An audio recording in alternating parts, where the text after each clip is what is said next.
Single-use piercing studios, are they safer? Or is it really that big of a difference? We're going to talk about that with the pros and cons of them. Coming up next on Pros and Cons by Piercer, Season 2, Episode number 75. For those that are new to the channel, welcome to the Body Piercing and Tattooing channel. Hope you're enjoying the videos, finding it helpful, useful, and all that fun stuff. But you may not know who this wonderful fellow is. My name is DaVo. I'm a professional body piercer and have been since 1994. I own and I operate the Axiom Body Piercing Studio, located right here in Des Moines, Iowa, inside Skin Kitchen Tattoo. This is one of those subjects that I have come across off and on, and I think a lot of people don't really understand what it is or what that means. And I'm hoping this video kind of educates you a little bit about that.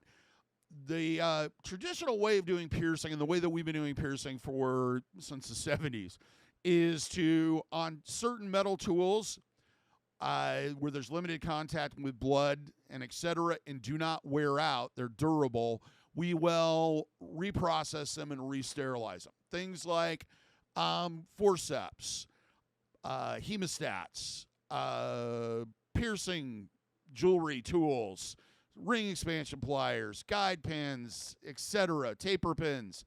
And that process usually involves a decontamination with a hard surface cleaner, then cleaning in an ultrasonic tank, and then rewrapping and re-sterilizing those tools to be used later and stored properly, of course. Single use is a situation where kind of the medical industry has moved into. I guess at this point, maybe there's a surgical tech out there that can kind of fill in here. Most of the medical industry has moved in the surgery operation, what do they call it? Theater, to pretty much everything is new and then thrown away. They don't have the big clean rooms they used to have and everything else. It's just basically one and done. Now, there's a lot of disposable items that are on the market that are supposed to replace things like like guide pins that are very, very cheap, usually made of questionable materials, I guess would be the best way of putting it.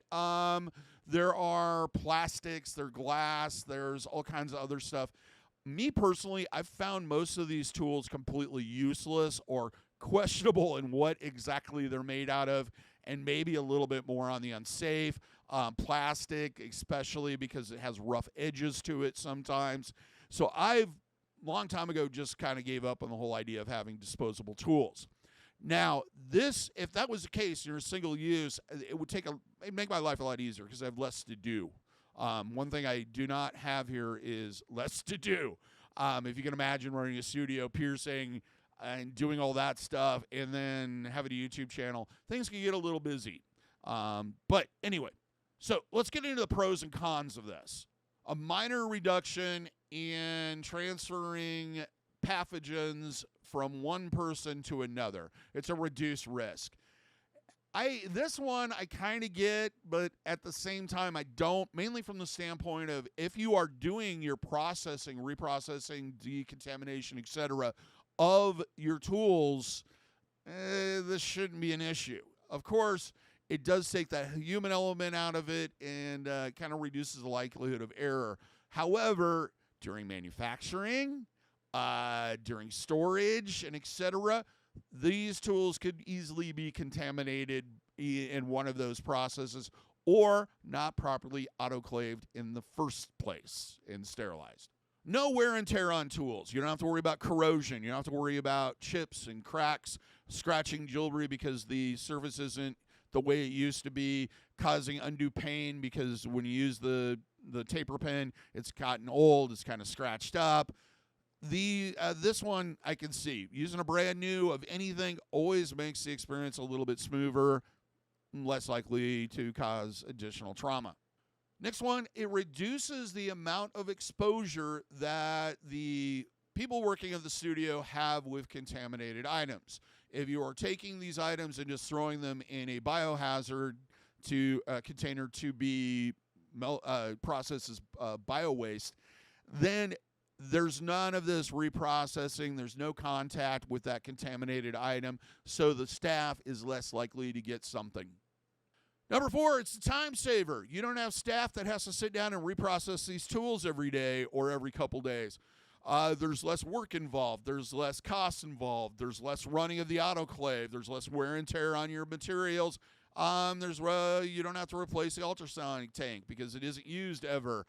These things will reduce the amount of work that the person at the studio is doing, so they can focus maybe more on, their ability to play gin rummy. I don't know.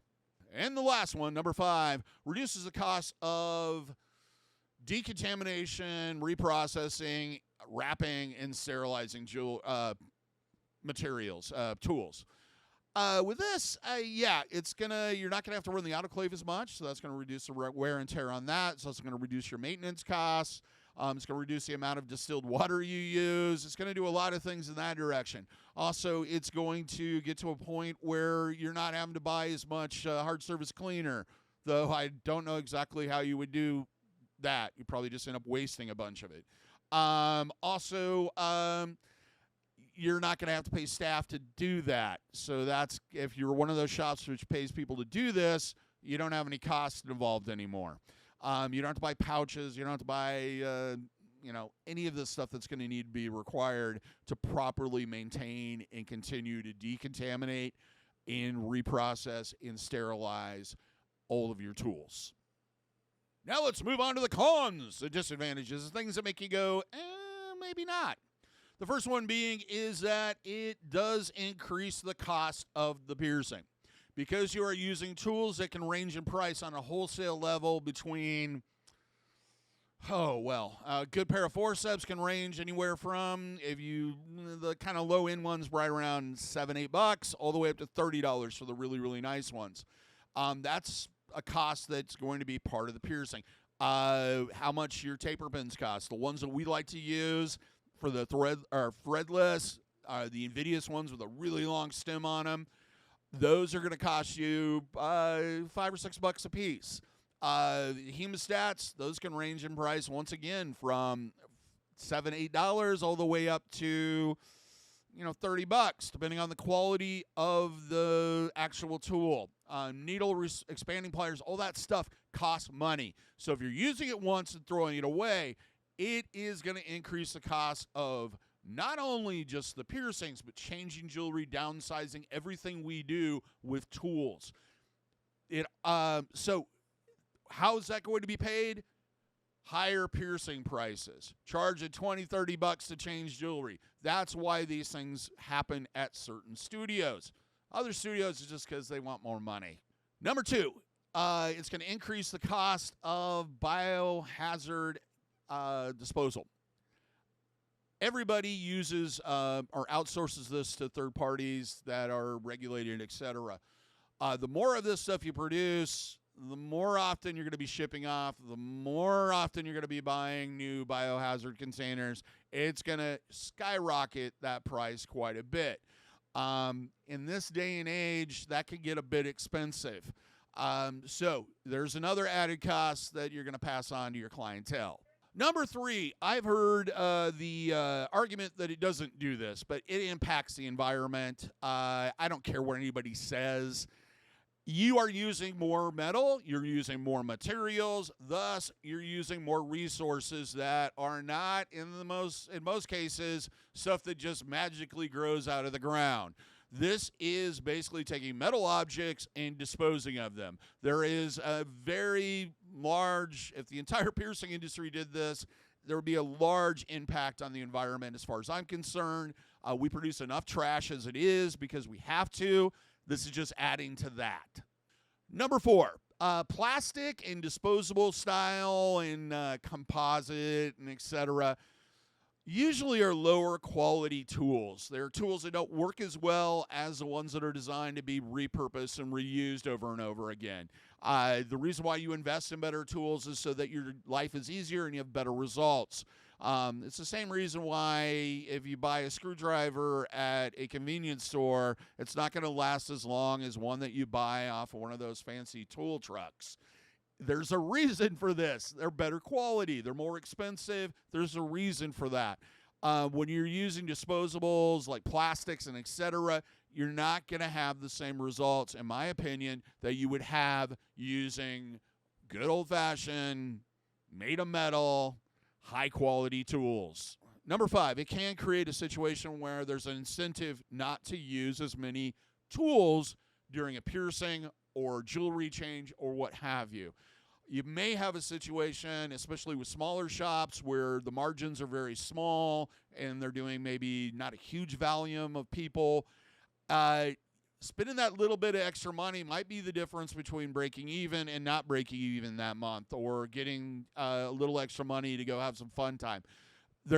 So you create this situation where it's better for the piercer not to use tools financially than it is to use tools, which could create situations where piercings that should go smoothly would not. Things like not using guide pins to insert jewelry, thus damaging a healed piercing or newly healed piercing, or even a fully healed piercing, because the jewelry doesn't go straight through and causes damage. Doing things like freehand piercings on stuff that shouldn't be done freehand, or maybe the person doesn't have a lot of experience with. Using faulty tools that break or don't really do what they're supposed to do because they're made of materials that can't support that action. There's lots of things that could lead to additional problems in mistakes that doesn't necessarily need to happen if you are not dead set on throwing everything you're using away. Well, that's it. If you've been to a piercing studio that is single use and you've noticed the increase in price, what was your experience like? Have you ever had a bad experience at one that isn't single use, as far as infection or possible pathogen being transferred to the piercing? If you work in a studio, what are your thoughts on this, either as somebody who has to work with contaminated items or what have you? Please leave a comment. Till next time, here's hoping all your piercings go with ease and without a single issue. And if you're in the Des Moines, Iowa area, I hope to see you for your body piercing needs in the future. Have a good day, everybody. Take care, and we'll see you in the next video.